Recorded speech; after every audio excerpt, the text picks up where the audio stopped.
surprises me, is doing exactly that. And that, you talk about little intangibles. I know that's not an intangible. That's an actual stat that you're seeing, you're relying on, you're keeping track of. But as I mentioned, I mean, if that sways the game by 4 points, that might mean a win for you in some of these tight games. So it's pretty cool. The other thing that I'm not leading this question into, I'm not leading you into telling me that we're playing better without Shannon, or I'm sorry, without Sky Clark, right? That's not my point here.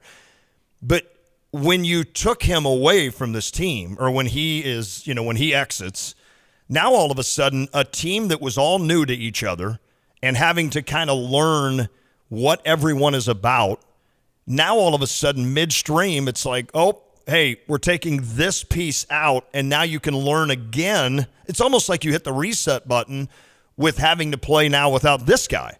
But you know what? That reset button did the job.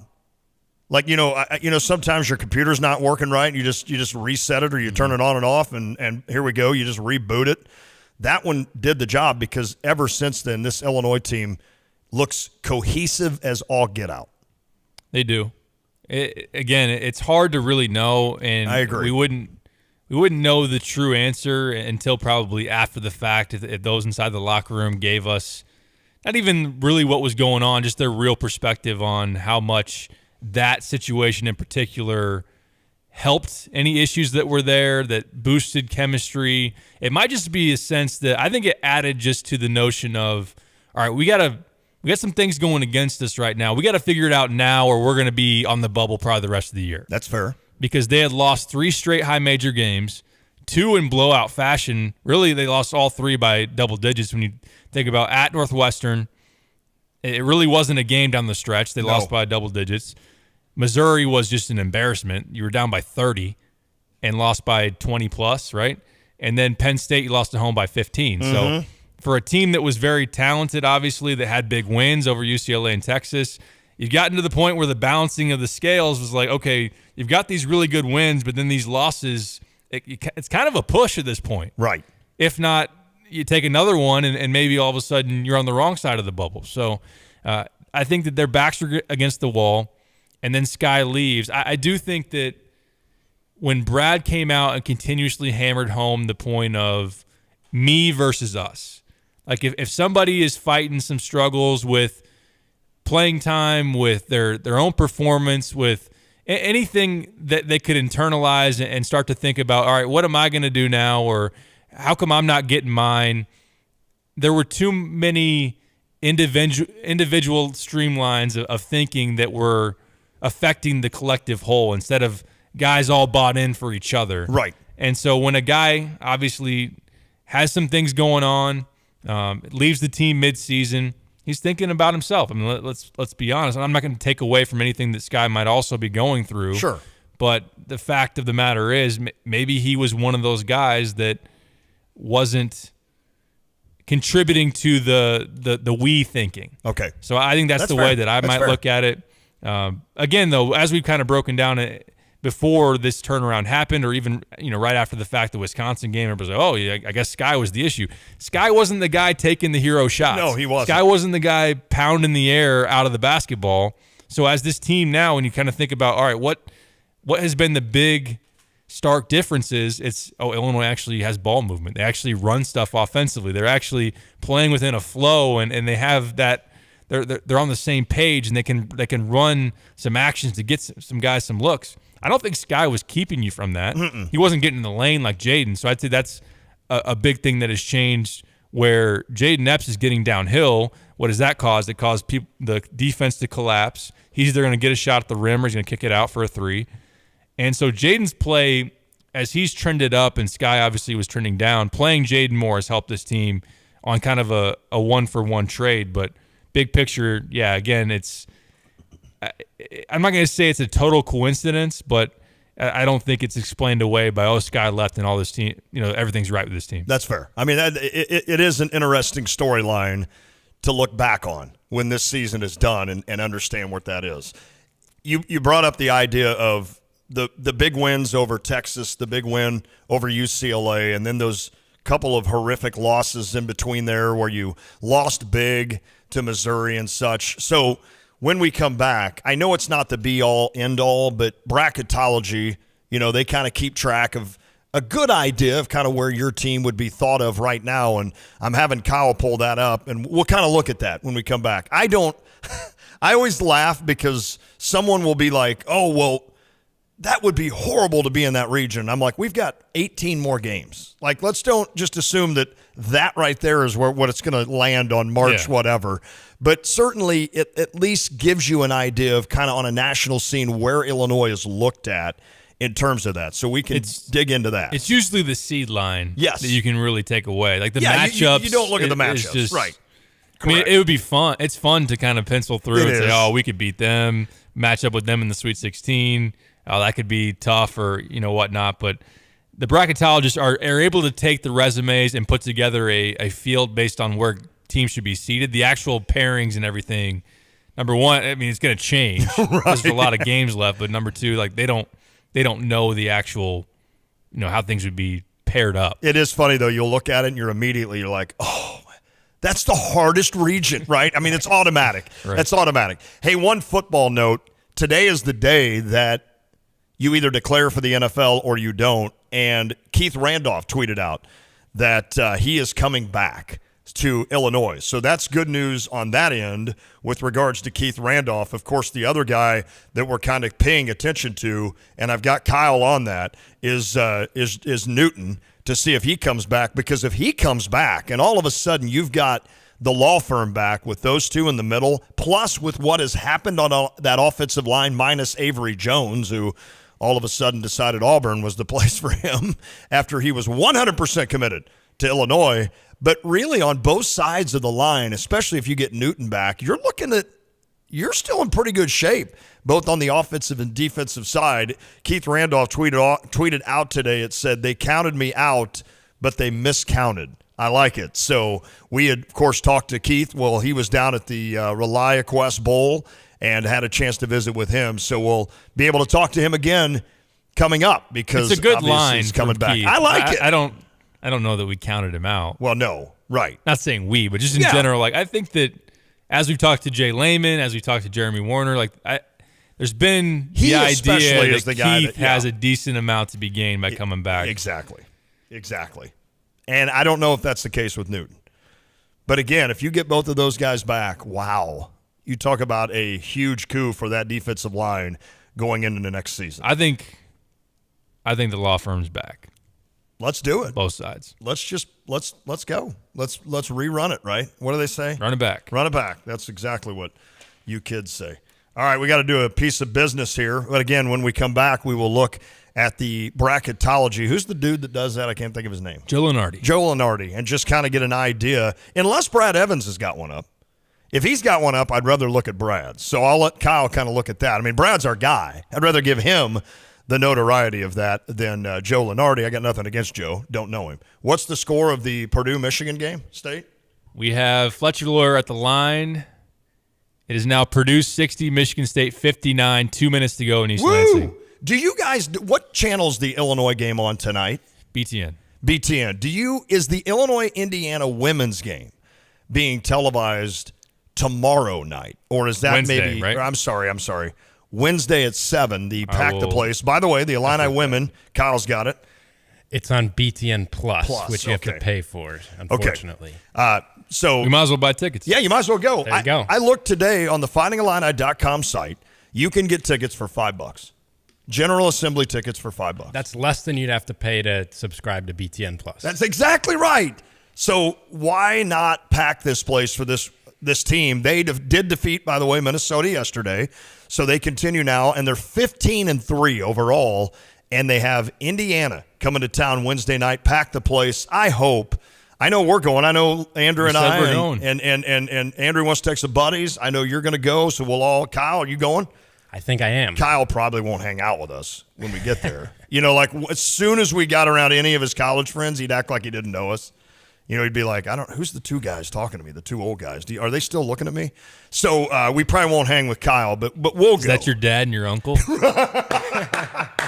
They look at you, they're like, oh, I see where you get his height. Yeah, that's exactly right.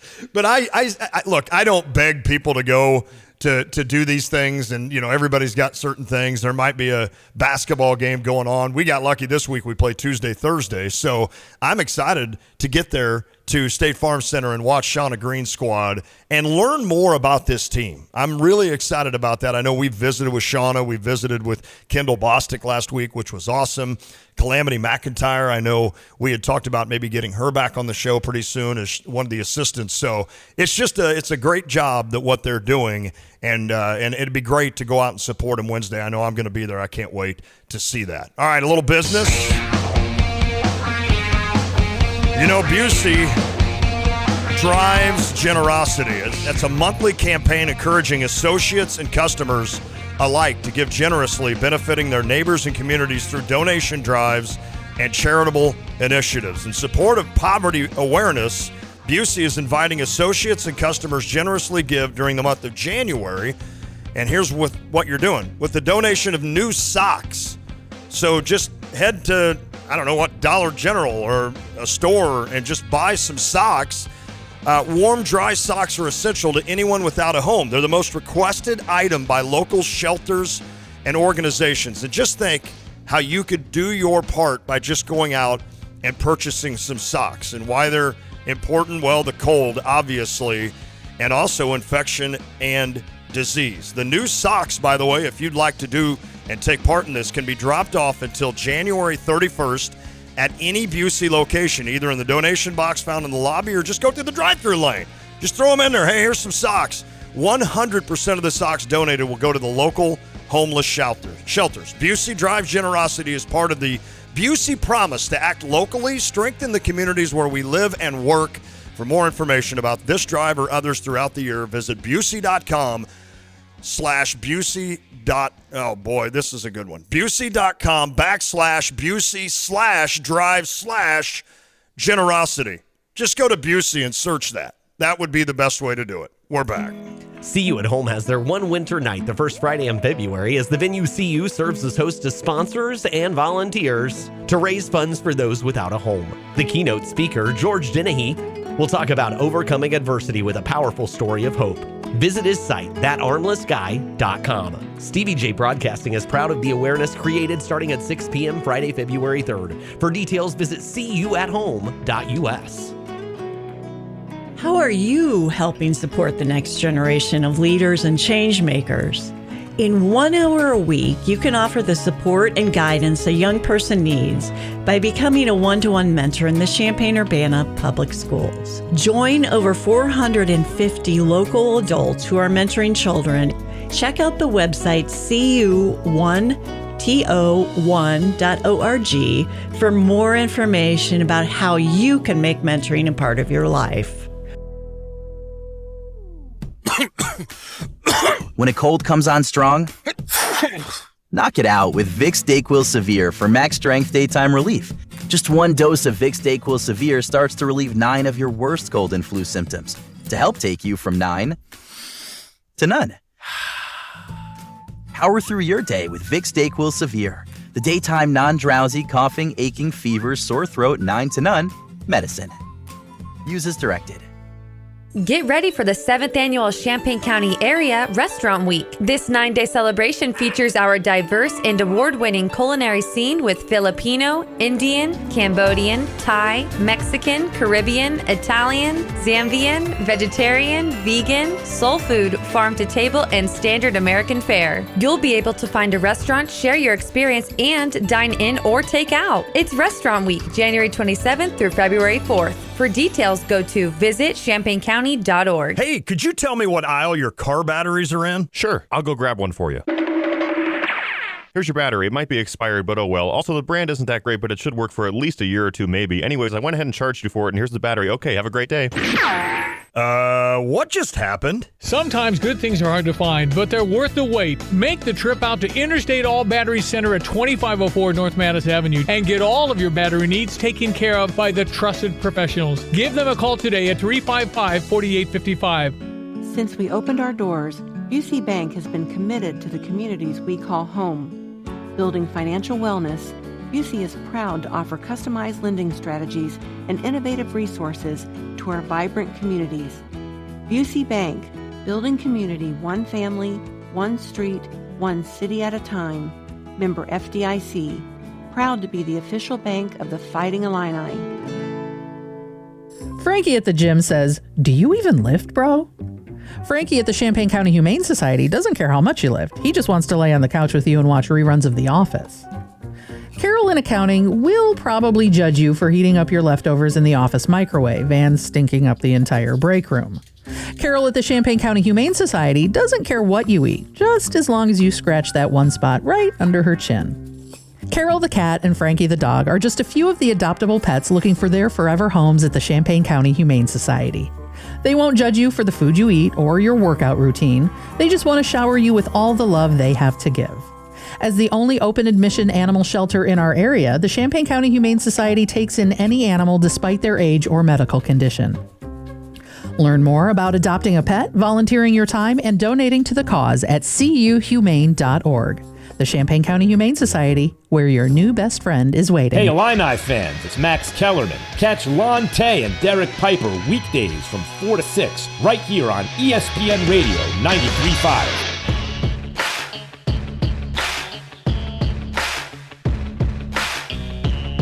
I dominated the Reese's candy. Pipes, you weren't here, man. You decided to take some trip to Nebraska, and then Rob Stone, our wonderful guy here at work, just said, hey, by the way, well, you know what he did? Don't worry, I got free pizza. Oh, that's true, because of Kyle, right? No, I meant the free pizza in Casey's gas station. That story, remember? Oh, that's right. Yeah. Did you just put like a grease drip straight into your vein? Just let it. Yeah, just go. I either had the flu or just a ridiculous battle with food poisoning. That stinks. Because you weren't able to do the Michigan State game Friday or the show Friday. Yeah, you missed the Cardinals Caravan. You missed a lot on one day. Isn't that funny? Like the one day you get sick, you had the Cardinals Caravan, you had our show, and then you had the Illini Michigan State game. It's like, oh, well, at least nothing's going on today. Good Lord.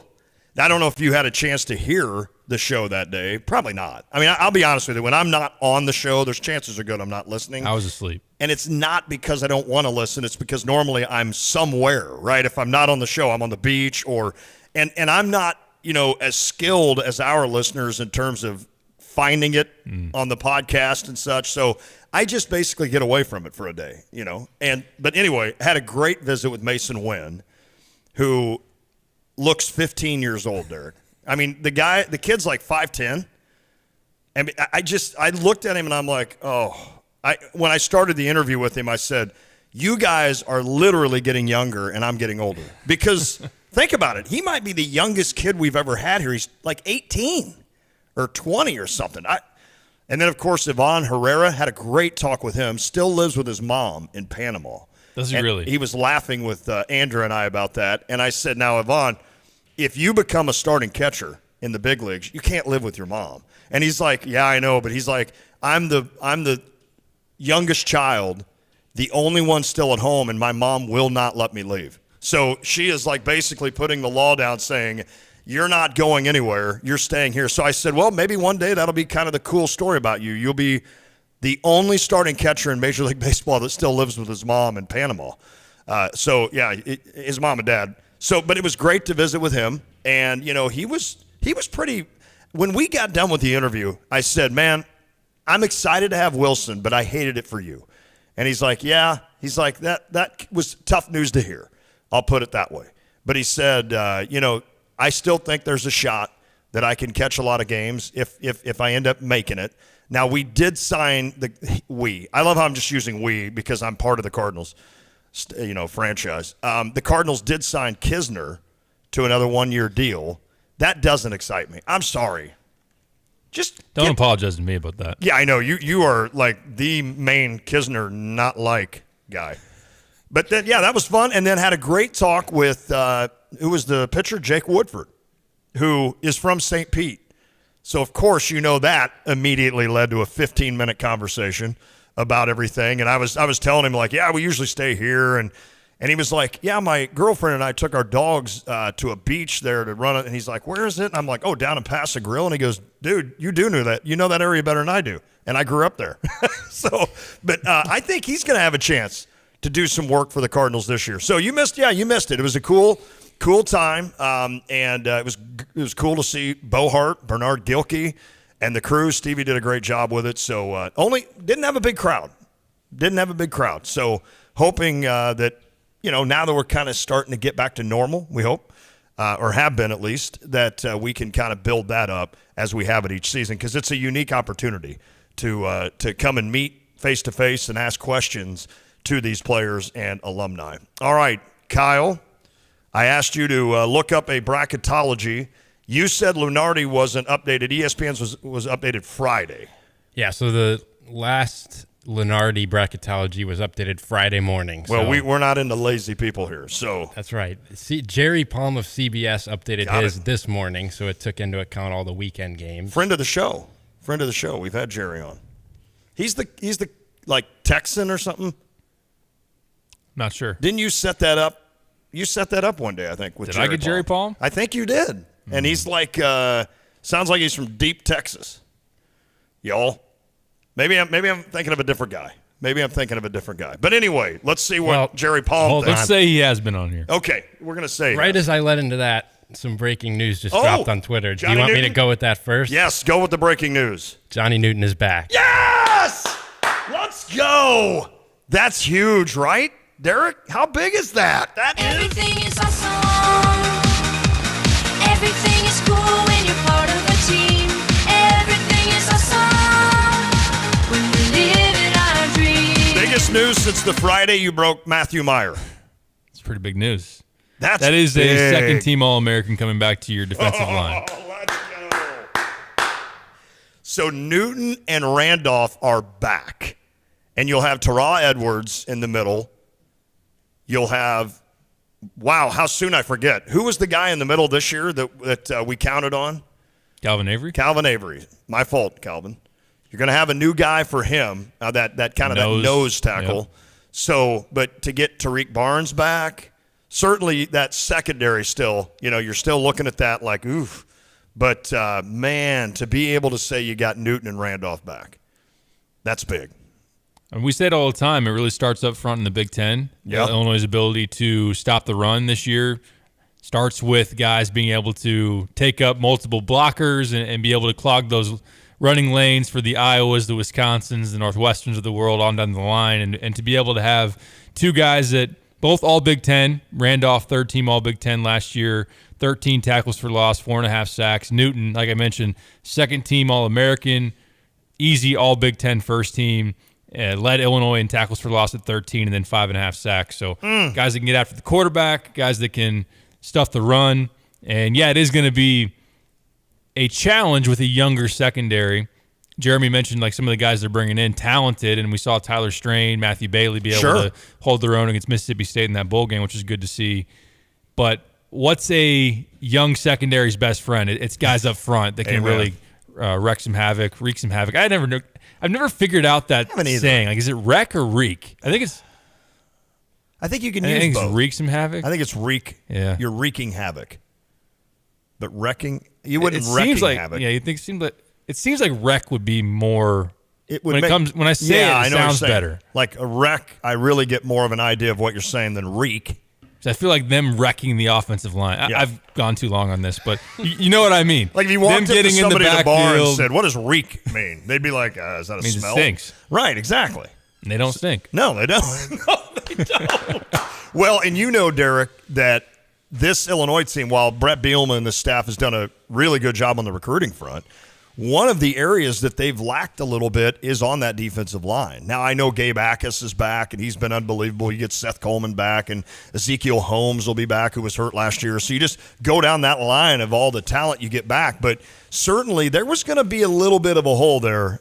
There would be anyway, right, without Randolph and Newton. But I think it gives the team a chance to at least it almost gives you another year to help replace those guys as they go along. So that's huge. Can you give us an update on the Michigan State-Purdue? And then we're going to take one more break and come back with Jerry Palm.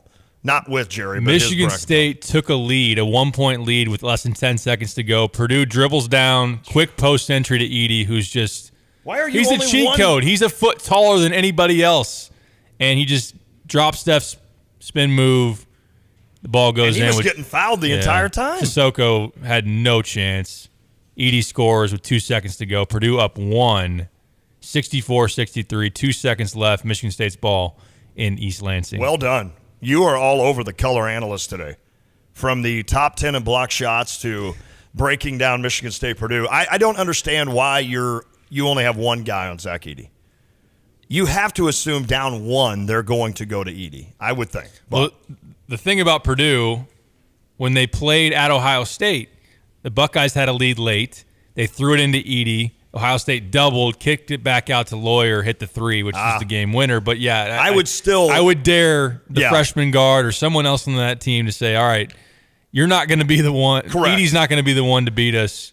I'm still making Lawyer. Or just drape all over and make shoot free throws. Yeah, that's a good point. I don't know. Edey's fairly good at free throws, isn't he? Better not than bad, what Kofi yeah. was. I know Kofi got a little bit better as he went, but certainly I'm with you on this. And I don't know. I know Lawyer can hit that shot, and as you mentioned, he just did. And Purdue, capable shooters, I'd still rather a guy have to make a shot from 19 feet than a foot from the basket, which is essentially what just happened with Zach Edey. So, hey, 32 points, 17 rebounds Oh, for Zach my Edey. They just flashed that on the screen. I'm going to assume I'm playing him. I don't even know if I am. I'm just going to assume I'm going against him right now. All right, when we come back, we'll look at that bracketology thing and let you know what Illinois is looking like in terms of those big early wins, a couple of weird losses, and we'll just kind of review all that. Check it out. Plus, we'll know who wins the Purdue-Michigan State game, maybe. We're back. It's The Drive. Capturing the moments in life that matter most is now easier than ever at Prairie Gardens. Imagine the possibilities. Forever preserving those special photos, a family heirloom, artwork that speaks to your heart. Because at Prairie Gardens, you name it, the PG experts will frame it. Every handcrafted custom frame is expertly designed with you and comes with a lifetime guarantee. So when you're ready to frame the moments that matter most, you'll find your framing experts waiting for you at Prairie Gardens. Extraordinary gardening, home decor, boutique, and your custom framing experts. PDR Automotive in Urbana has been providing quality auto repair service for almost 50 years. Trusted by AAA Motor Club, PDR employs ASE certified technicians that use the latest in diagnostic equipment. They offer nationwide warranties and are even authorized to perform vehicle maintenance that won't void your factory warranty. Check them out 24/7 online at pdrauto.com. When you turn the key and the car won't run, call 367-9481. They are what's best for your truck or car. They are PDR.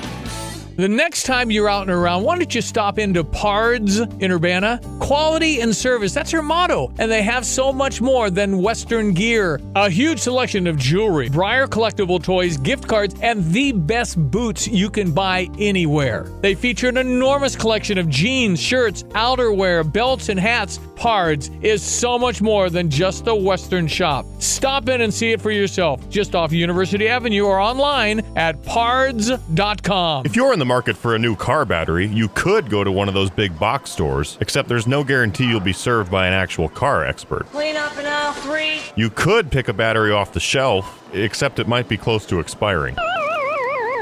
Or you could just come into Interstate. Don't make a big box store blunder. With competitive prices and a more personal, reliable approach, Interstate Batteries is the clear-cut choice if you want to guarantee yourself a new and trustworthy car battery. They're open and ready to serve you at 2504 North Mattis Avenue in Champaign. Have you heard the news? The Habitat for Humanity Restore has moved to a brand new location at 1914 Glen Park in Champaign, next to Planet Fitness. With convenient parking and over 15,000 square feet of retail space, finding a great deal has never been easier. Stop by to shop, donate, or volunteer and help Habitat continue our mission of building a better community. Come visit the new location at 1914 Glen Park in Champaign or check us out online at cuhabitat.org today.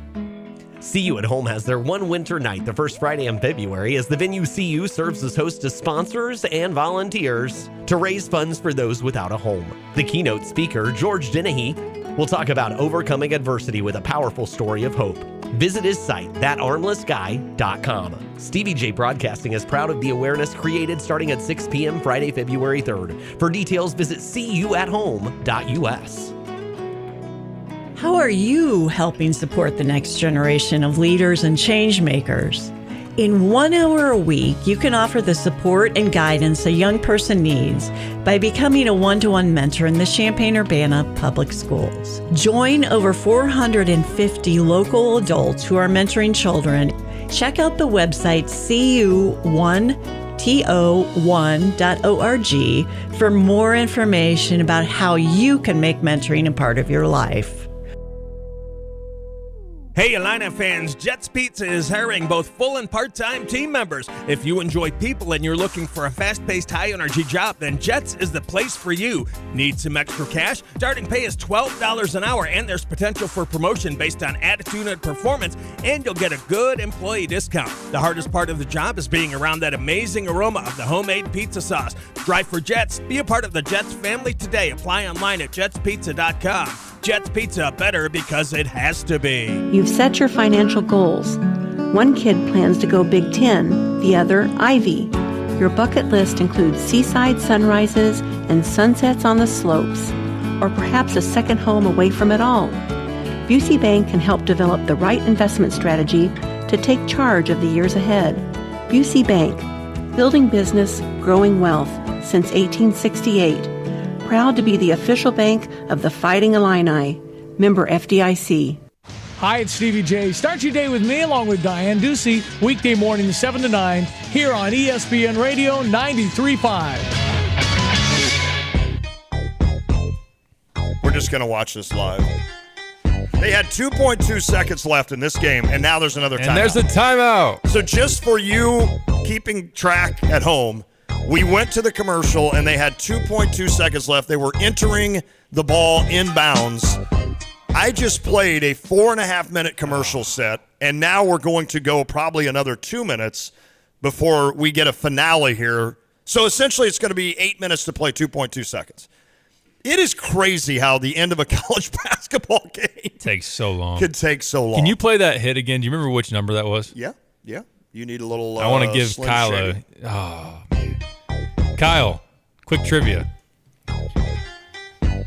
Whose song is this? And Lon just gave you a major hint. If you don't know the nickname, then Oh, I did kind of give it away. Yeah.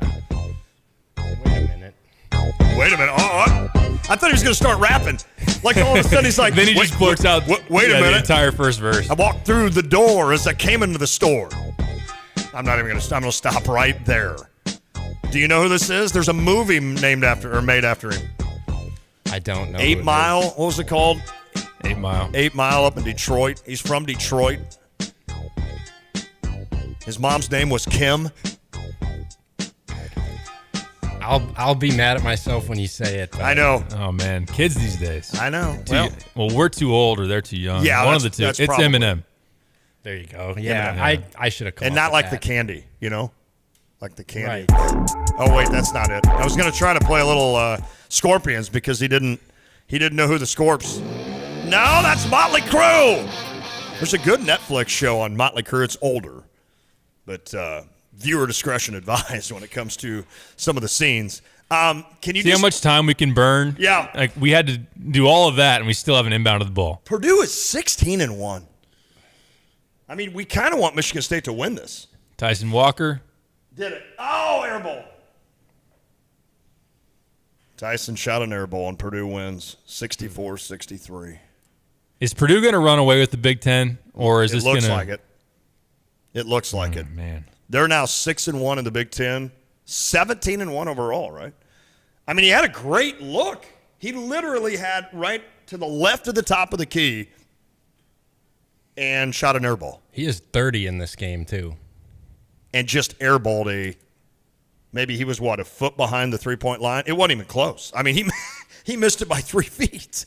That was that's a bad shot. So he had 30 points. I assume I'm going against him. Purdue is now 6-1 in the league. Second place. Can you tell me who's in second? Is it Michigan? They're up there. They're 4-2, so they're technically in third. It's got to be Rutgers, right? Yeah. Rutgers? Can you imagine that? What are they? 5-3. They're 5-2, and they won at Mackey. Oh, that's right. I tell you what, is he the best coach in the Big Ten? He's a hell He's of a incredible. coach. He's a hell of a coach. So outside of Purdue, Rutgers, and Michigan, everybody else in the league has at least 3 losses. Wow. Including your Illini. I was looking at Purdue. I know we did in the offseason. I know we're supposed to get to bracketology, aren't we? Or are we going to tease No, that? here's what we got about 2 minutes left. I'm going to have, because we've teased it all hour, and this hour is going to rerun from 5 to 6, so I don't want people listening to that saying, no, they never got to it. We're ahead, going to Kyle. break it down more, though, next hour. But what seed line? Can you just at least tell us that?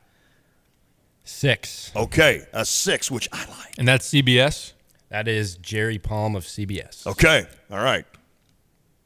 And we're going to break down more of that, and if you're just joining us, there's a reason we're doing this, but we'll explain that next hour. So back to your story.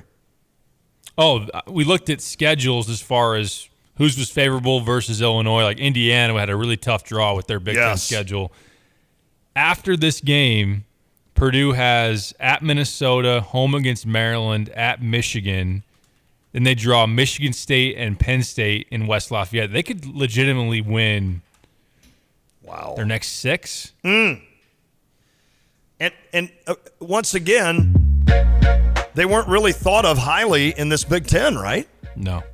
I mean, that's just how they lost good Jaden Zach Edey Ivey. is. They lost Stefanovic. They lost Travion Williams. Oh, my goodness. They wanted to get a point guard in the portal, and they swung and missed, so then they had to play 2 freshman guards. But the freshmen have been good. Edey's Isn't that been amazing? the most dominant player in the country. You talk about how the big man is no longer – you got Kofi that essentially led Illinois to 2 straight Big Ten titles, and now you got Zach Edey doing it this year. I mean, it might still pay to have a big man like that, and as dominant as they are. I mean, those are 2 freak big men, right? Double-double All-American big men that not, Matty Sissoko, who's good, but he's not that. I mean, that's the thing there. So, all right, we got to catch a break.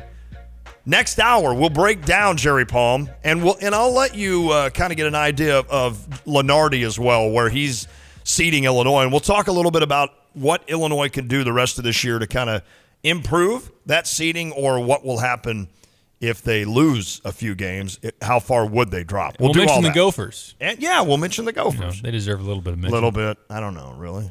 Yeah, we'll talk about it. It's The Drive. Wouldn't it be nice to visit a car dealership where you didn't feel like you were at an auction?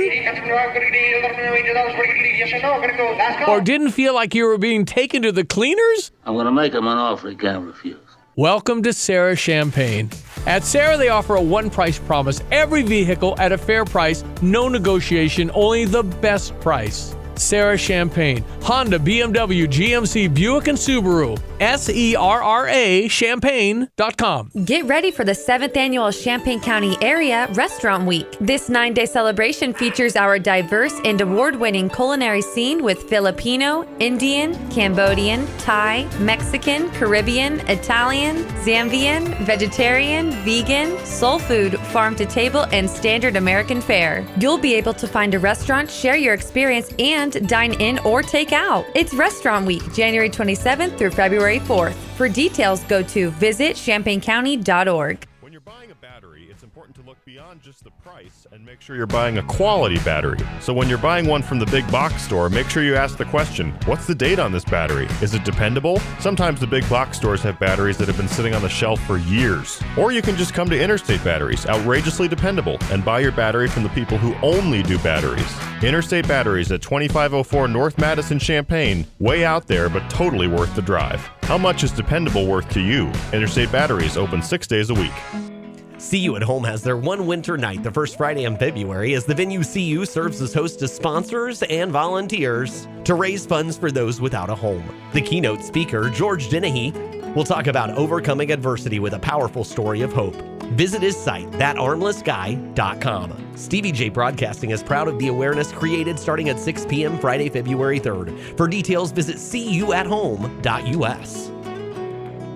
How are you helping support the next generation of leaders and change makers? In 1 hour a week, you can offer the support and guidance a young person needs by becoming a one-to-one mentor in the Champaign-Urbana Public Schools. Join over 450 local adults who are mentoring children. Check out the website cu1 to1.org for more information about how you can make mentoring a part of your life. You're listening to WSJK ESPN 93.5 Tuscola, Champaign-Urbana, your home for the St. Louis Cardinals. The president pays tribute. You've on Mr. changed Brady. thousands Fox of diapers, News during played an annual hours event of to honor peekaboo and Martin Dr. Luther Goose King Jr. because you do Dr. anything King's for your life kids. and That's why legacy, it's so in my important to view, show protect us them the with way life forward. insurance. President Biden recommitting to his agenda, including efforts to foster equity, while also pledging again to veto Republican proposals he says would hurt the middle class. The president also rejecting Republican criticism of Democrat spending amid a fast-approaching fight over raising the debt limit. House Speaker Kevin McCarthy suggesting Democrats will agree to a spending cap as part of a deal, though the White House says it will not negotiate on the debt ceiling. The two sides still miles apart. Democrats saying that we've already spent the money, so we need to raise the limit. Republicans saying, hey, let's cut the spending so we don't have to get to that limit the next time. Fox Business's Edward Lawrence at the White House. The Treasury Secretary has said the U.S. will hit the limit this Thursday, triggering extraordinary measures to avoid default for now. The White House and House Republicans accusing each other of hypocrisy over the reaction to the handling of classified documents by President Biden and former President Trump as special counsel probes of both continue. A new record in the migrant surge. Customs and Border Protection sources telling Fox News there were 250,000 encounters along the southern border in December. They say in December there was 110 different countries represented in that 250,000 of migrant encounters, and there were an additional 70,000 plus gotaways. Now this comes after Mayor Eric Adams of New York City, Democrat mayor, visited El Paso. He visited with migrants at a migrant shelter, and he met with El Paso's mayor, and now he's pointing the finger at the White House, saying this is a, quote, national crisis, and it's got to be dealt with at the federal level. Fox's Griff Jenkins in Eagle Pass, Texas. The White House has called on Congress to act. America is listening to Fox News. As a Walgreens pharmacist, I talk with people all the time about little tips and tricks for filling their Medicare prescriptions, like taking advantage of Walgreens 90-day refills to save them a trip, or using Refill by Scan, which is super easy and right on your phone. And for anybody worried about prescription costs, I say, hey, we got you, with low-cost copays on many medications. Let's talk about making things easier. Walgreens is here. Fill your way and save at walgreens.com/Medicare. See pharmacists for restrictions and exclusions. When you're an innovative business, every blinking cursor, every blank page is an opportunity. What will you do with it? Will you make something better or create something new? Our Dell Technologies advisors provide you with tools and expertise to do incredible things. Because we believe there's an innovator in all of us. For advice on smart PCs powered by Intel vPro that's built for business, call a Dell Technologies advisor at 877-ASK-DELL. Sheriff's officials in California are still searching for at least 2 suspects in a mass shooting they think may have been gang-related. 6 people killed early today at a home in central California, Tulare County. The dead include a 17-year-old and her baby. Women who serve in the Missouri House face a tougher dress code when they return to the floor this week. Missouri Democrats call it a pointless distraction from the issues facing the state. New rules that require female legislators and staff members to wear a jacket, a cardigan, or a blazer.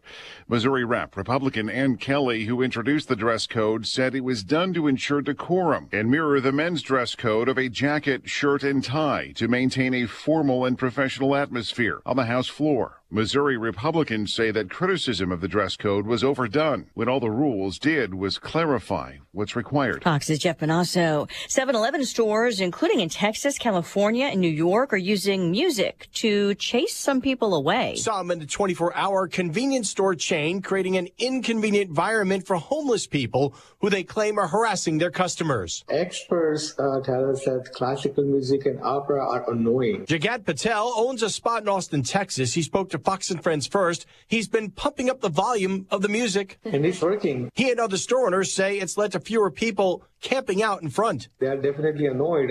Even a couple of people have said that it's loud. Patel says he's had to pay professionals to clean up needles while customers tell him they've been attacked by homeless people. CJ Papa, Fox News. He's still facing sex offense charges in Britain, but actor Kevin Spacey is in Italy to receive a Lifetime Achievement Award for contributing to the growth of cinema. Spacey is scheduled to go on trial in London in June on charges of sexually assaulting 4 men between 2001 and 2013. I'm Lisa Brady. This is Fox News.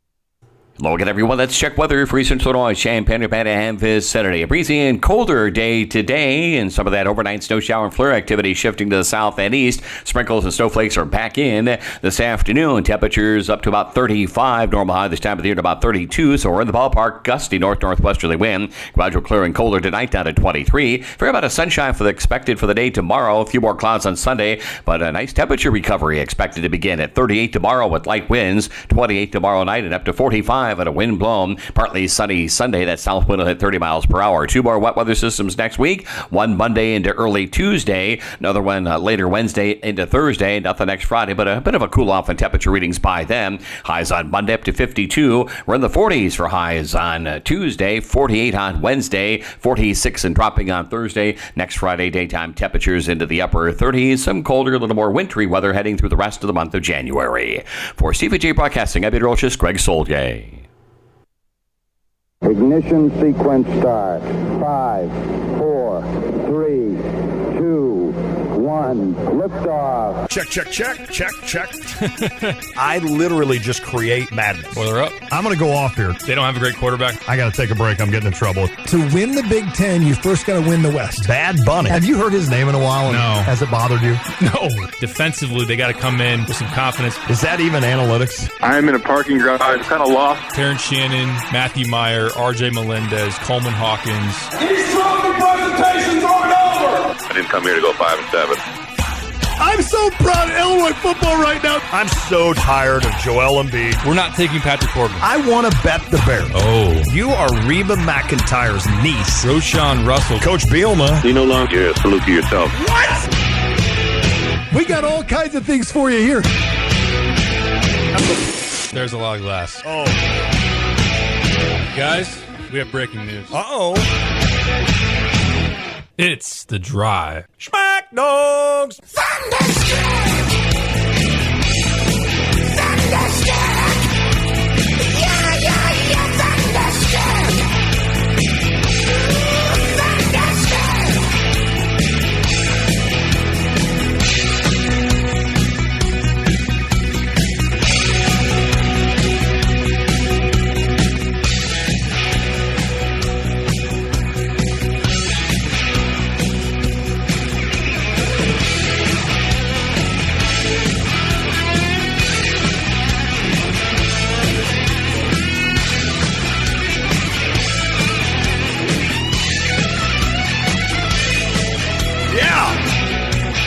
Do you even understand all that? I just went on a diatribe. I followed you there.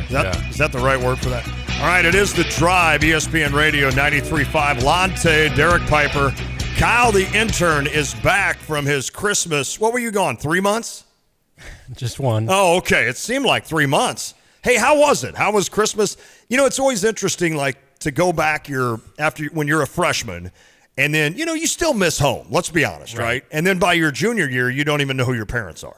You're like, I don't know you. I don't remember how to get home. I just need money. Here's my Venmo.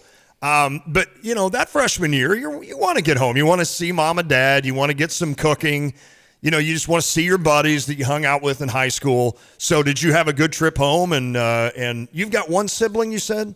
Younger brother. Oh, yep. That's right, a younger brother. So I'm sure he was excited to see you. Yep. I see that with Andrew whenever Lucas comes home. I know Andrew doesn't show any emotion, but I know that he's excited to see Lucas. So, yeah, that had to have been fun then. You had a good time?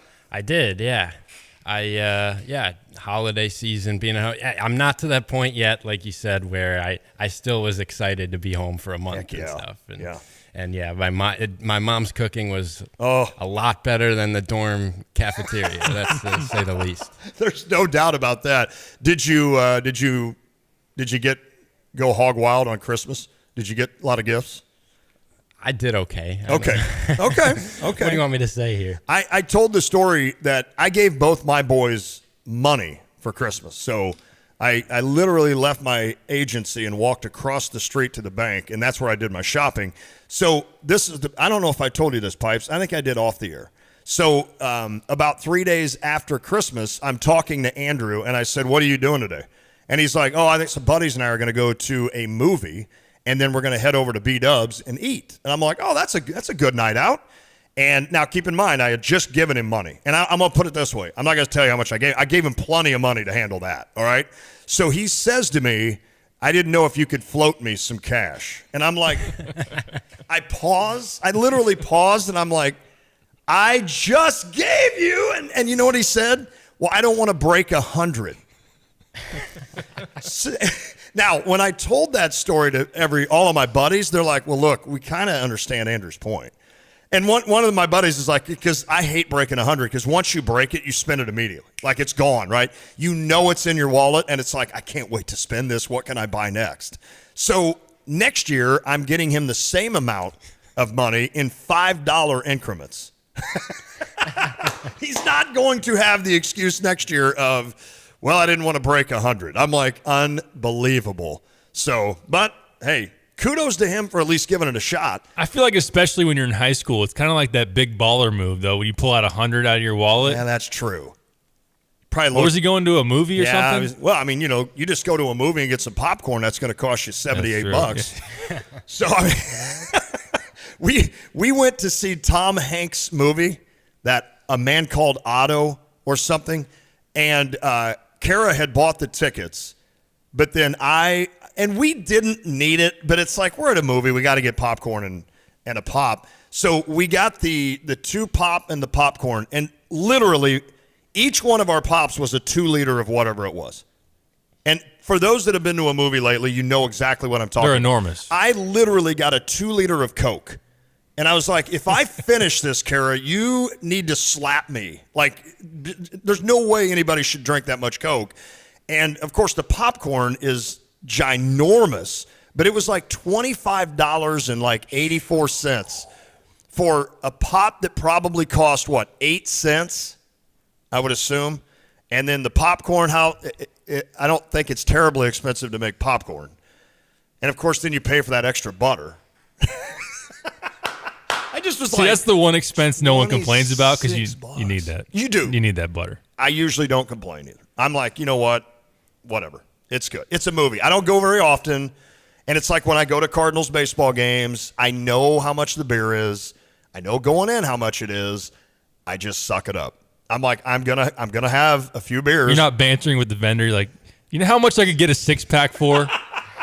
I know you got a pretty good pour, but I could literally buy a 12-pack for what you're giving me right now. No, I don't. Like, when I get to Busch, I just understand that I'm going to overpay for beer. Yeah. But it's just America, baby. That's right. That's what it's all about. So, and I don't go often. I don't go to a lot of Cardinals games. I don't go to the movie often. So when I do, it's like, it's worth doing. All right, we got to get to the seedings, or at least where we feel like Illinois is being looked at right now on a national level. And Kyle had put together, well, you didn't put it together, you pulled up Jerry Palm from CBS and his bracketology, and I also am going to have you look at Joe Lunardi to kind of see where he's got it. But, Derek, you and I talked about, and we brought it up in the first hour, this is kind of why we're doing this. We don't care what these Jerry Palm and Joe Lunardi, I don't care who they say Illinois is playing, because there's 15 more games left or whatever in the season, more than that probably. So that's going to change, right? But the point is, it's kind of an idea of where they feel your team is sitting right now when it comes to NCAA tournament play. And, of course, Illinois women's basketball would be sitting well, I would assume, on that end, because they won again Sunday. They're 15-3 overall. And don't forget, Wednesday night, 7 p.m. at State Farm Center. It's packed the house. You can get tickets for $5 to go watch Illinois and Indiana. And Indiana is a ranked team. Illinois now ranked 21st, I believe. They moved up in the rankings. So Shauna Green's team doing a lot of great stuff, so I hope you get out and see them. I know I'm going to be there for that game Wednesday. But back to the Illini men's squad, Derek, you've got the ammunition of wins over UCLA and Texas, but then you also now have the downfall, essentially, of a home loss to Penn State, a road loss to Northwestern that right now doesn't look horrible, but let's face it, normally things kind of go back to where they should be by the time the Big Ten standings are done. I can't see Northwestern being third or fourth in the Big Ten. And maybe they lost and they've moved even lower. And then, of course, Missouri, who is having a pretty good season, but now they're losing games in the SEC. So you got blown out on a neutral site. You lost at home to Penn State, and then you lose to a Northwestern team that probably isn't thought of that highly. So with all that said, I feel like you've got some really good, you were saying on Matthew Meyer's left line and right line, I feel like Illinois has got one column where there's a lot of good going on there, and then they've got this other column now where not a lot of bad, but some bad. And that means right now a number 6 seed, according to Jerry Palm. What was Lunardi? Lunardi had him as a 7 as of Friday morning before the Michigan State win. So you could probably they're 6 about or the 7. Same. Yeah. Okay. I mean, does that feel right to you, Derek? I think that makes sense when you're trying to do the net rankings, and they're 23rd right now in the net, and that was a huge boost. 10 days ago, they were like 50th. They were right near that cut line of whether you're even in the field or not, at least based on just solely the net ranking. But also Ken Palm, they're 23rd, so kind of in that 6 seed.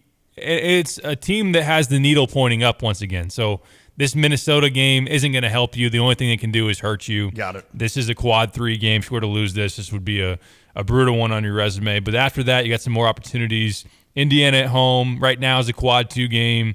Ohio State at home, quad 1. Then after that, at Wisconsin, quad 1. So as you go deeper, it's always the road games with the huge opportunity to get the quad 1 wins and boost that up. Right now, I think they're 2-3 in quad 1 games, 3-2 in quad 2s. You want to limit as many quad 2 losses, and obviously anything outside of that would be drastic in terms of hurting your resume. But right now it's solid, but they could use a few more, just being able to, number one, hold serve at home. It's kind of the tale as old as time when it comes to your resume. Win the games at home for the most part, and then steal a couple on the road, especially ones that are thought to be toss-ups or even when you're an underdog. And you've got, after tonight, hoping that you beat Minnesota. And Illinois is really, I know last year they beat them by like 20 or so in Minneapolis. Is that right? Yeah, they've hammered Minnesota the last 2 trips there. Last year it was a 23-point win, I believe. When you combine the last 2 wins. 76-53, good call. Yeah, it was like 56 points over the last 2 wins in Minneapolis. Wow. And Illinois, a 9.5-point, or they were, leading into this. I don't know if that's still there, but a 9.5-point favorite. I had forgotten. I was reading your write-up on the 3 keys, and I forgot that Illinois defeated Minnesota 20 straight times between 99 and 08. I had totally forgotten that. But once I read that, I'm like, oh, yeah, I do remember. I mean, I remember sitting, I jumped off a plane in Indianapolis, and immediately, because it was one of the, I think it was for a Big Ten title maybe, or it was a very important game. And I remember like hightailing it immediately from the airport in Indianapolis to the closest bar I could find to watch Illinois and Minnesota. And Illinois won that game. And that was part of that 20-win deal you were in. And, Minnesota's been good for Illinois. I'll put it that way. Frank Williams hit that layup up there to win a Big Ten title. It just seems like whenever you just kind of needed a remedy, bring on Minnesota, and that's what Illinois has always taken advantage of. It seems that way for the most part. I know that there have been stretches where going to Williams Arena, it was kind of like, oh boy, this is one of those where you got the elevated court and usually a pretty good environment when they have a solid team. That, of course, has not been the case here recently. But, yeah, for the most part, if you were to pinpoint teams in the league, like they've been much more of a break where you see Penn State on the schedule and kind of the perception of Penn State, like big pictures, like, oh, that team's not very good. They've given Illinois a lot more problems than a Minnesota side has Big time. in the last 20 or 30 years. But Minnesota traditionally, like, Weren't they pretty solid in the 80s or Yep. at least early 90s? Clem Haskins and that squad. Yeah, I mean, they had some good teams they had some really good teams at Minnesota. And then, I don't know, it's just been ever since. It's just kind of been, they've been middle of the Tubby pack to the Smith bottom. era was Yeah. not very good. Obviously, Richard Pitino. Who was the dude? Blake Hoffarber. Hoffarber. Remember the shot he made at the Big Ten tournament? Against a Eric Gordon and DJ White Indiana that's squad. Right. Yes. I know the Big Ten Network. I think I watched a show on that one time. The Big Ten Network did a show on that because there was a girl in the band, right, that had written like Hoffarber on her instrument or something. And so they interviewed her, and she had a front row seat for it. Like his shot was right in front of her when he made that shot. Well, and he had hit a buzzer beater to win a state title from Yes. his butt. Like he was sitting on the floor and was able to hit like a baseline J to win a state title. And then knocked out a very good Indiana team that by then had fired Kelvin Sampson and Dan Dockage was the interim. And it's so sad that team ultimately fell on its face. Lost that game, then lost their first round game in the NCAA tournament to Arkansas. And then they dug a deep hole. Yes, they did. That Tom Crean had to build out of. He and his 50 Cokes a game. All right, so when you look at Illinois, you've got Minnesota tonight. You would hope you would win that. Then you have Indiana coming to town Thursday night in a big game, obviously. Whenever the Hoosiers come into town, that's Thursday. fun. Yep. Are they playing better, Indiana? I know they just beat Wisconsin. They beat the brakes off Wisconsin. But they have had some interesting. I mean, they got off to like an 0-3 start, right, in the Big Ten play. Well, I mean, I'm sorry, since it started again. Yep. Yeah, when it resumed. So I don't know. Are we getting Indiana to kind of a feel, a get right moment for them right now? Are they feeling as good as they can coming in here? They're feeling a lot better. They had went to Penn State and lost by nearly 20. Before that, they lost in their home Florida Northwestern. Wow. So they were in a stretch where they had lost 5 straight high major games. And Race Thompson being out just added more fuel to the fire with injury concerns for them because Trace has been a little banged up. He's played most of the season. But is Race out? Race is out indefinitely. Xavier Johnson, their starting point guard, out indefinitely. So it's been a tough go for them. Offensively, they're still like watching that game and again, like it's Indiana and Wisconsin. Right. Hood Schifino, didn't he have 30? He had, or maybe that was a game before. Maybe that was in a game they lost. He had 16. Okay. He did have 33 in that Northwestern game. Okay. So he's played well as a freshman. He's a good player. Yeah, but they do have talent though. Obviously, offensively. I mean, offensively to be able to score. They still do with Hood Schifino and Trace. I think Trace against Dane will be a really intriguing matchup. You got a little bit of contrast of Dane, a little bit more of that bruiser. We saw Kofi against Trace. Trace, obviously a very good athlete, very long, can block shots. He's a good player, but that was a must-win spot for Indiana at home. They're, again, pretty darn good defensively, not so good offensively, especially with some of their absences here recently. So I think it's a good time to catch Indiana. Now they get a little bit of a break. They played Saturday against Wisconsin. They won't play again until Thursday against Illinois. Oh, okay. Illinois, of course, will have to win tonight against Minnesota just to keep this momentum rolling and win 4 straight. Well, we said, right, they need to win 4 straight and get back above 500 in the Big Ten, and then we just kind of hit the reset button roll from there, and that includes a win, hopefully at home against Indiana. Have you been more impressed in this last 3-game stretch with the offense or the defense for Illinois? Because, again, we all overlook defense, right? We're all about offense. Kid scores 20, he had a great game. I don't care that he gave up 22. That's just how we are. Kid scores 4, doesn't let his guy score. Hey, you had a pretty good game. No, you had a great game. Mm-hmm. It's just how we eye, a lot of times, basketball, sports in general. But what about you? When you're eyeing this team, are you more impressed with just the what looks like a very fluent offense now, or are you more impressed with how they're playing on that defensive end? I think both sides obviously deserve a lot of credit and their own accolades or whatever you want to call it, attention. The offense, in my opinion, had further to come, like because it was so much of a train wreck. Now you look back to Missouri, you gave up 93 points. Penn State was able to get a bunch of open threes. So the defense had problems too with that Sure. switching style and the way they were fouling. So how they've been able to change this style defensively to not switch, to stay home, to fight through screens.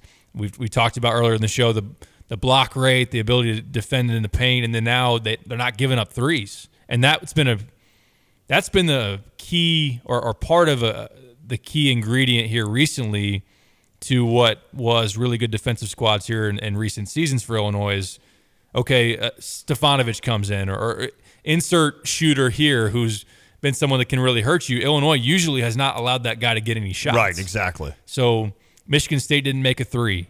Over the last 3 wins they've had in the Big Ten, their opponents have shot a combined 12 for 50 from three. So we're talking like 4 makes a game on average for the recent opponents. Now, again, like Wisconsin without Wall, Nebraska, not a very good team.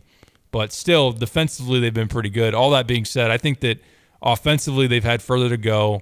I think there were bigger questions for me offensively because you're implementing a new style and trying to figure out, okay, we just taught them spread in the middle of December. Right. Now let's go right back into the Big Ten and see if it works. Like that seemed like a tall task, and I didn't know how well it was going to work out. For them to be able to have such a flow about them right now, and I know that there were some hiccups against Michigan State, who was the top defensive team in the league coming into that game.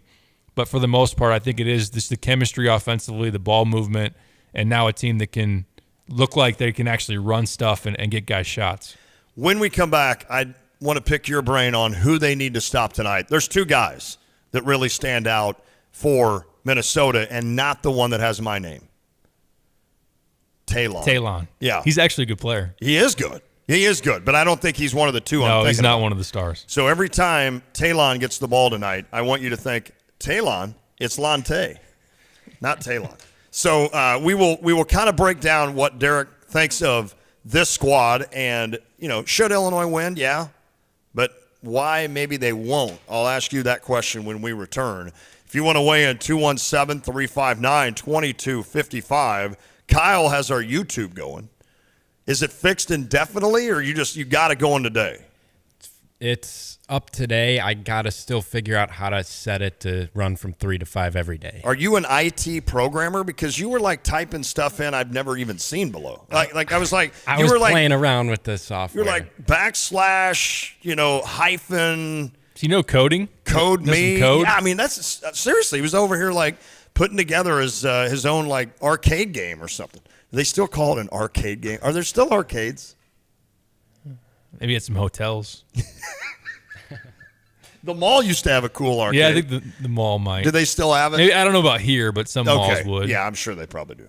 What we call arcade is now like a Dave & Buster's. right. Which is pretty much an arcade with beer, which Like, I'm here for. Why don't we do this, but throw beer in there? Oh, that's a great idea. That's a wonderful idea. All right, so we'll talk more about Minnesota or at the end of the hour. We're going to let you hear from Brad Underwood as he is ready to gear up for this squad tonight, or this game tonight. 5 o'clock tip. That's weird. 5 o'clock tip tonight. So we will be off the air, and that game will begin. We're back to talk more about it. It's The Drive. Fighting Illini men's basketball takes on Nebraska Tuesday, January 31st, inside State Farm Center. Strip. Oh, Clark just took it away. Fast break, Melendez. Layup, got it. And one. You've been looking for the chance to bring your family to a game. This is it. Buy a 4-pack of tickets today for just $99.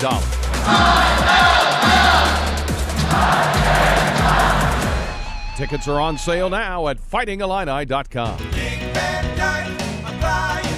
When you buy from us, you get the whole store. What do you mean, I get the whole store? I'm Dennis Reekin, chairman of Dick Van Dyke Appliance World. And when we promise you the whole store, we mean all we do is appliances. We offer a showroom full of the top appliance brands, complete with our free 10-year protection plan. Who does your warranty work? Some outfit with a 1-800 number? No way! Our service and installation technicians are employed and factory trained by us. And our protection plan means you pay nothing for covered repairs. So, I get a free 10-year protection plan, a guaranteed best deal, a hometown service department, and a showroom full of name brand appliances? Wow! Hey lady, that's my line. All we do is appliances, and we do them better than anyone else. Wow!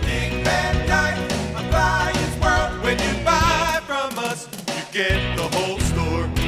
Now, the NIL jersey lineup for your Fighting Illini. Number 55, Sky Clark. Number 15, R.J. Melendez. Number 10, Luke Goody. Number 20, Ty Rogers. Number 0, Terrence Shannon Jr. And number 33, Coleman Hawkins.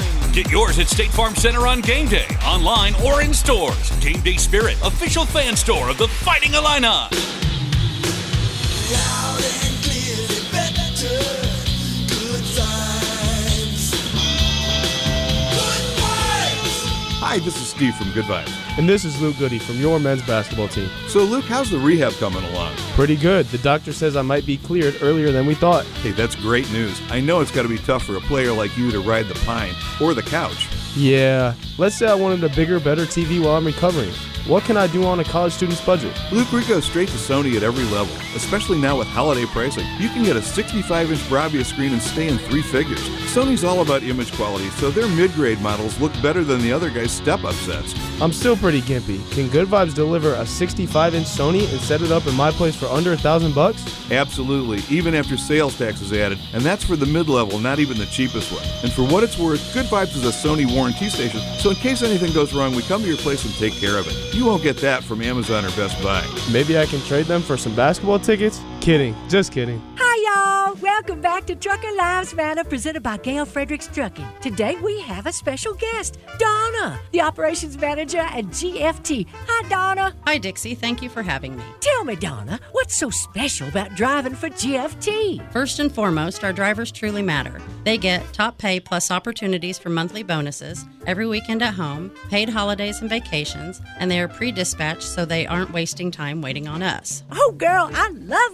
money. Tell me more about the pay. We pay on percentage, so our rate increases have meant our driver pay has actually exceeded inflation. Our van drivers have averaged 78 cents per mile this year, and our flatbedders have seen 82 to 85 cents per mile on average. Donna, tell our trucking audience how they can get on with GFT. Our openings are limited, but professional drivers can call 765-793-7131 or email dixie@gftlog.com. There you have it, drivers. Call 765-793-7131 today.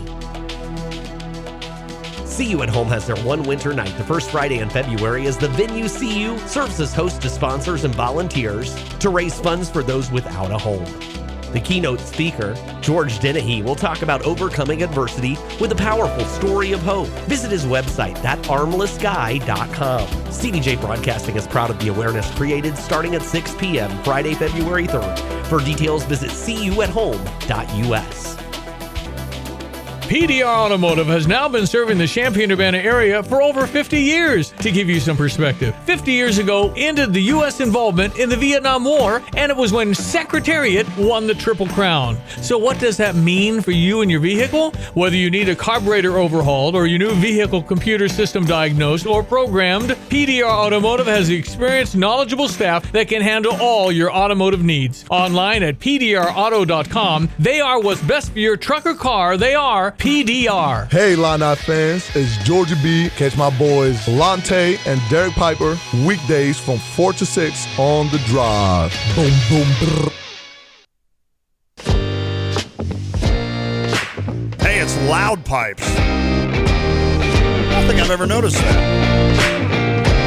Not soft pipes or quiet pipes. It's Loud Pipes, a little rat-a-tat. Rat-a-tat-tat or something. All right, it is The Drive, ESPN Radio. 93.5, Lante, Derek Piper. Kyle, the intern, is here. We could talk a little football for a second if you want to do that. Is that cool? Talk a little NFL, and then I'll have you break down what we are expecting before we hear from Brad Underwood at the end of the show.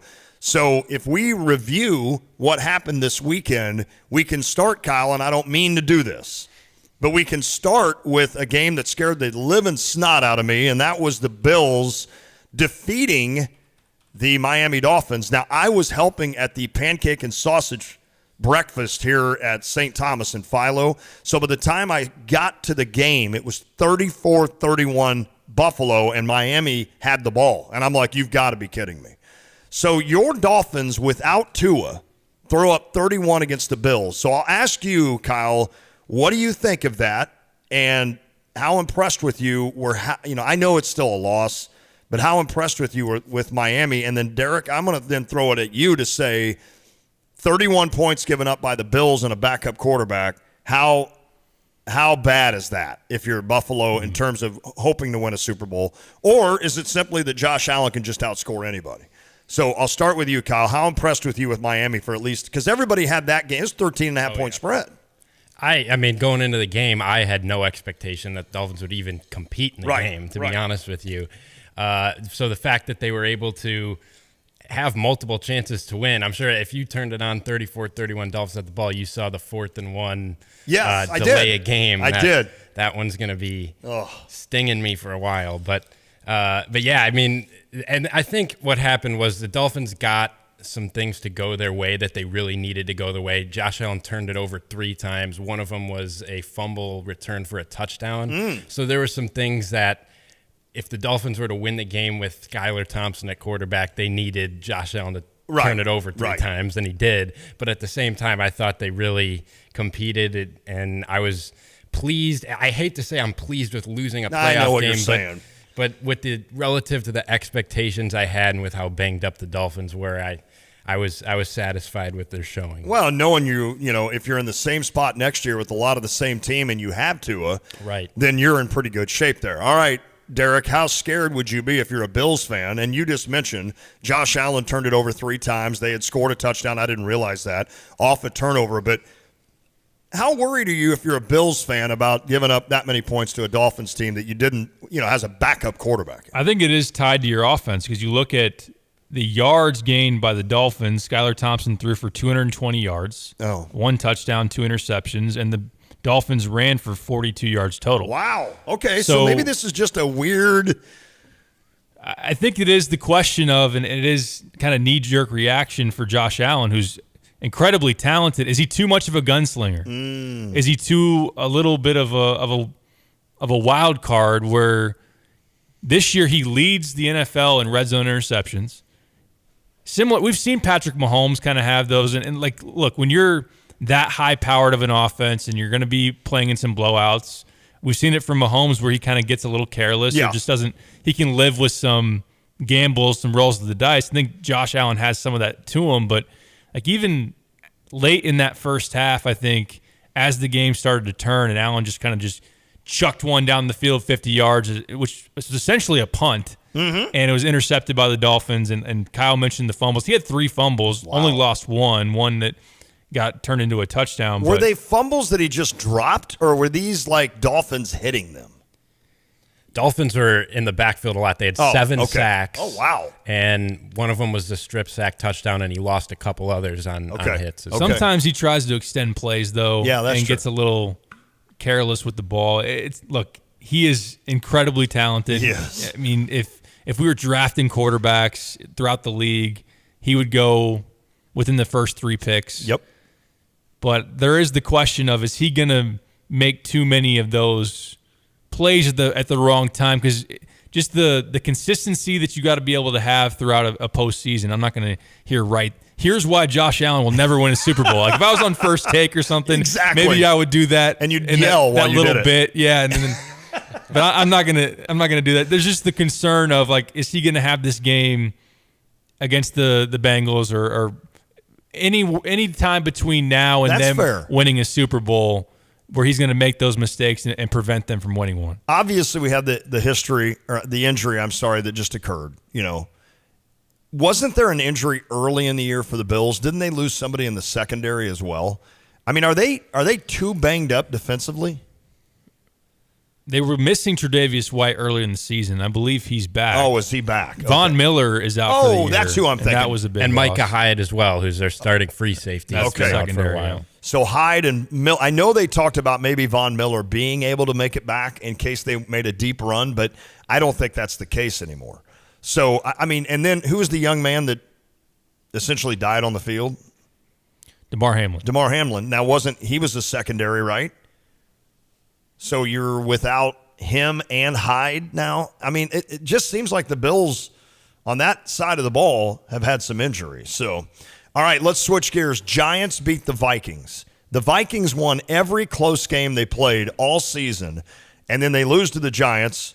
Daniel Jones had a pretty good game for New York. Barkley was good as well. Did that surprise you, being in the division of the Bears, that the Vikings went out and did that? I haven't trusted the Vikings because I don't think they have a good defense, and they don't. And that's not to take away from what Brian Daboll has been able to do with their offense, because he's taken kind of that Bills system and made, like, obviously Daniel Jones is not Josh Allen, but as that tall, mobile quarterback, and they don't have a ton of great weapons on the perimeter, but they do enough to get it done. And then Barkley stayed healthy, and it's great to see him be just an absolute beast this year. So I think that Daboll's done a great job. Their defense held up in key moments, like the fact that I think Justin Jefferson, who dominated them on that first drive, he's incredible. After that first drive, I think Justin Jefferson I just cracked my voice because I was so surprised. To change. Jeez, it's embarrassing. I'm gonna walk off the set. You're still maturing. Yeah, guess so. Justin Jefferson had like 10 yards receiving after the first drive. That's it? Yeah. Is that a Kirk Cousins issue? I mean, they doubled him. Yeah. The whole entire game. But I've seen teams quadruple him, and he still catches them. Especially in the fourth quarter when they had some must-have drives and couldn't get in the ball. Now, Hawkinson completely destroyed the Giants, and that he had a huge game. And there are other weapons within that Vikings offense. Osborne, Thielen. Yeah, exactly. To not be able – Dalvin Cook. To not to be able to get Jefferson the ball. And then it was just kind of the moment of your season hanging in the balance of fourth down, and Kirk Cousins, the guy that everybody kind of snickers at, and he's had a really good year, statistically put up great numbers, but a close game that they finally lost, and Cousins on like 4th and 7 throws a 3-yard out route. Oh, you're kidding me. And gets tackled, and there's your season. That's okay. I kind of rolled my eyes or questioned when, like, all the experts throughout the week, a lot of them picked the Giants. Mm-hmm. Like, buying a little bit too much of that Daniel Jones and whatnot. And, yeah, the Vikings defense stinks, but I think they'll outscore the Giants. Well, ultimately, pretty impressive. I was wrong. So the San Francisco 49ers sat there and traded, 3 picks for Trey Lance, who has never been good. They then allowed the Cardinals to draft Kyler Murray and welcomed Joey Bosa into town, and now they're playing with a third-string quarterback, and they may look like the best team in the NFC. They probably are. To make that mistake of 3 draft picks for Trey Lance, and to have a third-string quarterback, although when you look at him, he's better than Trey Lance, I think. In the game, Brock Purdy, is Kyle Shanahan that good? He's pretty darn good. He is. And their nucleus around the quarterback. Like Jimmy G, who's probably a league average, probably at his best, a little bit above average quarterback in the NFL, can take them to a Super Bowl. And they were beating the Chiefs until a comeback by Mahomes and company to be able to steal that from them. But the fact that they have a really good defense, they obviously can run the football on anybody. And then you throw back. Like, it's been in the past just a rotating cast of characters at running back. It has. And now it's McCaffrey, one of the best in the league, and he's been able to elevate his game playing in a really good offense. Kittle has come alive here with Purdy, because it's kind of been like, where's George Kittle been before that ultimate change of quarterback? Because when Jimmy G was playing, he was pretty quiet for a guy that has been one of the best tight ends out there in the league. So, and Debo, I mean, that dude is just a freak. He is. So that was a game. That was an interesting game. Like, the Seahawks battled. They did. They were up at halftime. Geno played pretty decent, but ultimately they just couldn't do enough and a couple of turnovers. But yeah, the Niners have been the hottest team in the league. You and I both pull for teams that are just despicably bad, and a lot of it is the GM and basically putting together a woe is me roster, right? And when I look at what San Francisco has done to be able to not only waste 3 draft picks on a quarterback that probably will never be their quarterback now, and then to still have the desire and the ability to go out and get Christian McCaffrey, who I thought was a no-brainer. I think everybody in the league should have him. To be able to do that, now, is it probably some luck that Brock Purdy has turned out to be like he has? he was missing a lot of throws in that game early on, especially. I'm talking like whether or not the receiver ran a different route or he was lucky a couple weren't intercepted. He was throwing them. Actually, he threw them so bad they couldn't even be intercepted. So I give him credit there. Is there a little luck in that? Yeah. But, man, that team is just set up to win. That's amazing. All right, what was the last game on Saturday night? It was an AFC game. It was that massive Jaguars comeback. Oh, that's right. Do we gotta? Sorry about that, Derek. I didn't mean to. Yeah. Well, I had a Chargers money line bet that I felt pretty good about for most of that game. Well, Trevor and I and Lucas had a 6-line parlay that everything hit except for Christian McCaffrey's second touchdown. And anybody that watched that game remembers that he essentially either scored and wasn't given the touchdown and they didn't review it. They just went for a quick play, and Brock Purdy, of course, decided to dive in. Can you imagine if I would have just said, here's what we'll bet, McCaffrey a touchdown and Brock Purdy a touchdown? And then I would have won $500, but then they would have ruled McCaffrey as a touchdown. So I literally missed out on about $300 because of a half an inch betting. Go Bills, and then FanDuel, you got the last of my money, baby. I'm done. It's not. I don't blame you. It's not fun anymore. I don't blame you. I haven't lost that much money. It's just not fun. I told Trevor, I said, I don't care about the money. I do. Don't get me wrong. But I'm like, at this point, I don't care about the money. I just want to beat them one time. Just have something go my way one time instead of missing out on For them to sit there in their comfy chairs at the end of the night and be like, man, that loss to Lante really hurt us. Man, if McCaffrey they replay as we do as bettors. They replay the game in their head hours later, and you're like, oh, no way. No way that should have happened. I mean, honestly, think about how many people may have lost a wager because McCaffrey missed a second touchdown by literally a half inch. Or the fact, like Justin Jefferson. Yeah. First drive of that game. It's incredible. He gets in for a touchdown, and they review it. He's an inch short. Then Kirk Cousins does the old QB sneak. That's incredible. Interesting. But at least I can say this. That game, Jags-Chargers, was just so wild, and it was an epic comeback. I was asking, when has a quarterback, in the playoffs in particular, ever thrown 4 first-half interceptions? And then you can fill in the other part of now the equation of when has a quarterback thrown 4 first-half interceptions in a playoff game and won the game? That's incredible. The Chargers are cursed, man. They always have a lot of talent. They do. Really good regular seasons. This one wasn't glowingly. It wasn't like a 12, 13, 14-win season, which they've had in the past. But I mean, Phillip Rivers, all those teams. Rivers, LT. I know.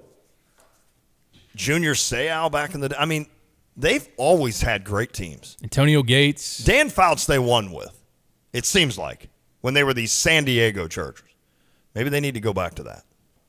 I wish we could reset it all to where, the Cardinals were back in St. Louis and Fouts and they were in San Diego. I don't know. Hey, let's take a break. When we come back, I want to get your quick prediction, and then we're going to hear Brad Underwood discuss tonight's game. We're back. You spend half of your life indoors. That's half of your life underneath your roof. Who do you trust to keep you safe and dry underneath it? The name to remember is Roof Doctors.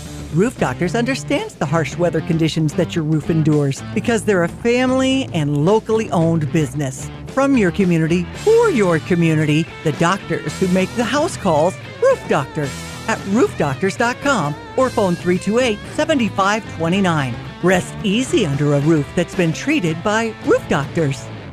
The new year is a perfect time to start fresh. If you want to see a brighter you in 2023, stop by your local Merle Norman Cosmetic Studio for a free express facial. This quick self-care service enhances your at-home skincare regimen and helps relieve stress. Treat yourself to some me time today. Express facials available at Merle Norman, 706 West Market View Drive, over by Subway. Free express facials based on schedule availability. Local promotion may apply. Length of service can vary based on skin assessment and products used. All right, Derek Piper. Illinois, Minnesota tips off in about 12 minutes or 11 minutes or whatever it is. I'm going to let you sneak out of here because you got to write articles and such about this thing. Illinois win tonight? They do. Okay. Can't let Dawson Garcia build off of what was a career-high 28 points at Ohio State. Woo. I think it's an interesting matchup, especially when he's at the 5 against Dane Danger. These guys played against each other in high school, both Minnesota products. I forgot about that. But Garcia, kind of that stretch big, can shoot the 3, pick and pop, take it off the dribble. Obviously, Dane has like 40 pounds on him. Wow. So Minnesota doesn't always play Garcia at the 5, but early they probably will. That'll be interesting. And then Jamison Battle last year, 17.5 points a game, one of the top scorers in the league. Hasn't been as good this season, but has shown that he can definitely go off when he has it going. So Illinois has to limit those 2 stars for the Gophers. They do have a good guard in Talon Cooper. But I think Illinois, if they just don't have the letdown, if they don't relax and come off the high of the win on Friday night against Michigan State and then go into the barn and just kind of exhale, they should be able to get it done. I have 77-65. I like it. Illinois. I don't have a score, but I feel like Illinois will continue what they're doing against Minnesota. All right, you get out of here. Here's Brad Underwood, his thoughts leading up to this game. On to the next. It was nice to watch film and only see 5 turnovers. It was nice to see us really execute and get defensive stops the last 8 minutes of that game. We were dialed in. We looked like a really good basketball team in those moments. A lot of things to grow on from that game. We beat a good Michigan State team that had obviously won 7 in a row and been hot. So, held serve, and now it's on the road to Minnesota, a team that is confident. They're coming off a great road win at Ohio State. Took Wisconsin to the wire at Wisconsin. So this is a team that is playing much better than their record. They're very big. They have tremendous physicality. They've got one of the guys that is maybe playing as well as anybody in Dawson Garcia. Inside-out threat, can drive it, can beat you off the bounce. And, they're a team that is a very, very capable team offensively of having big nights from the 3. So we've got to play hard. We've got to be dialed in terms of being able to understand that they're going to, Dawson can pick and pop, Dawson can roll, Dawson can post. They've got a big point guard. Cooper is a young man that is an unbelievable shooter. If you give him a crack, he's going to make it. So you put him with Battle, and that gives you a very formidable trio. So a good basketball team, and we're going to have to play well to win. Coach, a quick turnaround and a lot of games in a short span here. How do you manage that from the fatigue factor? Yeah, it's the challenge has been we've had a lot of the late games, so it's a short, abrupt, more mental day yesterday in terms of preparation. We moved very quickly from the previous game and moved right on to the next. We try every day to, after every game to find 1 or 2 things to clean up, and then we work on it or talk about it. But we didn't go real long yesterday. Today we'll have a good hard practice and prep for Minnesota, and then it's Fletch and Paul and Palmer's job to help these guys with recovery and hydration and nutrition, and we count on those guys to really work at it. You got feedback from Luke's appointment earlier, a couple days ago, I guess. Yeah, it's just a progression back to practice now. So he's I actually watched him run sprints yesterday. He'll start very shortly here with some light individual workouts on the court, and then working his way back to a full practice, and then kind of fitting him in. So the progression's been positive. What have you seen from him just managing through this time and just kind of the way he's approached this? Yeah, the hardest thing to do is, one, when you're that age, have patience. But he's impatient, and I think he's done everything that he can do. I think he's occupied his time in a very positive way. I think he's learned to see the game a little bit, maybe from a coaching side of view, other than just the player side. But he's done everything he can possibly do, and then and some probably. So he's been great, and we'll look forward to seeing him back in practice. Kind of changed up the offense early in the season. What made the spread kind of the system you wanted to kind of lay down and focus on? Passing, and again, spreads is an offense. It's based on versatility. It's very positionless, but it's about passing. It's about cutting. We're a very good cutting team. So you put all those things together, and it just kind of fit. You kind of ran the spread a little bit at the season. When did you kind of get introduced to the spread? When did you start kind of using that? Oh, we're going to go back a long time. Johnny Orr.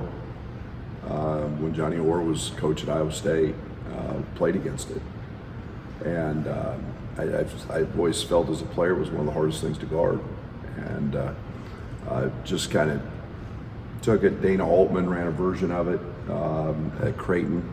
We do some things a little different, but a lot of the similarities.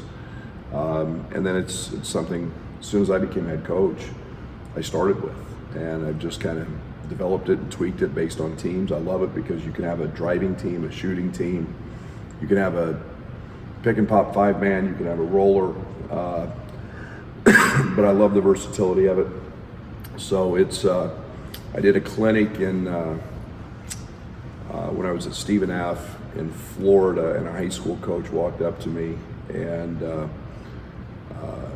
he was in his late 70s, still coaching high school basketball, still running it. And he asked me where I got it, and he told me where he got it. He got it at a clinic, and he said, "Does the name Hinkle mean anything to you?"